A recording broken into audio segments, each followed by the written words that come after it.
The Dalai Lama's ultimate challenge, controlling his succession against China's will. As we look back over the last century, the Dalai Lama has stood as a strong figure for Tibet's search for freedom under the authoritarian rule of the Chinese Communist Party.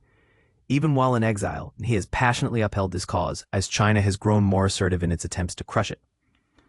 With his 90th birthday just around the corner this Sunday, the Dalai Lama is anticipating a decisive confrontation with Beijing. The struggle is over who gets to decide his rebirth.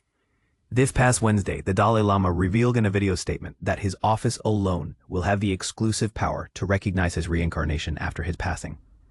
"I am affirming that the institution of the Dalai Lama will continue," he asserted to the religious leaders assembled in Dharamshala, India, where he took refuge following the crushing of an armed Tibetan uprising by Chinese forces in 1959. Reincarnation is a fundamental aspect of Tibetan Buddhist tradition. In contrast to ordinary beings who are reborn based on their karma, spiritual masters like the Dalai Lama are believed to consciously choose the time and place of their rebirth, driven by compassion to help all living beings. However, the Dalai Lama's reincarnation isn't only a spiritual matter. It's also a crucial point in the struggle for Tibet's future and holds significant geopolitical weight. Thupten Jinpa, the Dalai Lama's trusted translator and collaborator on his latest memoir, Voice for the Voiceless, states he has served as a pillar of strength, uniting and inspiring us all. But what happens when that pillar is gone? In his memoir, the Dalai Lama indicates that his successor should be born in a free world, outside of China, and advocates for Tibetans and Tibetan Buddhists globally to reject any Chinese government-endorsed candidate. But in a stark contrast, the Chinese Communist Party asserts its exclusive right to approve the next Dalai Lama, along with all high-ranking Tibetan Lamas known as living Buddhists. This clash raises the stakes significantly. A government that does not believe in religion, and particularly the concepts of past and future lives, seeking to intervene in a deeply sacred spiritual process. In a playful nod, the Dalai Lama humorously suggested that before the Chinese leadership starts sorting out the reincarnation of the Lamas, they should first acknowledge the rebirth of their past leaders, Mao Zedong and Deng Xiaoping.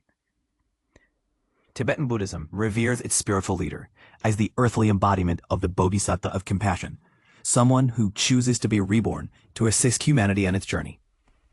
The Dalai Lama is part of a lineage that has spanned 6 centuries, with each new Dalai Lama found through a sacred and detailed process.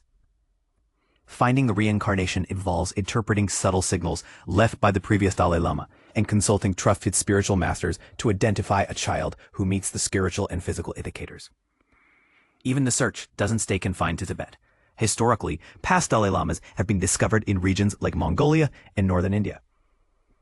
Despite geopolitical pressures, those loyal to the Dalai Lama, like Lobsang Sangai, the former prime minister of the Tibetan government in exile, believe that only the Dalai Lama's chosen successor can hold authentic spiritual and moral authority.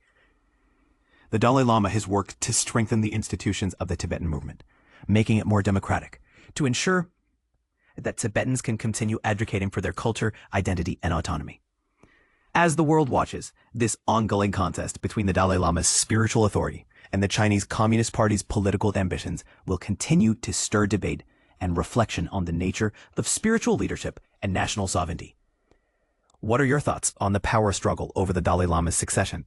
Share your perspective in the comments below.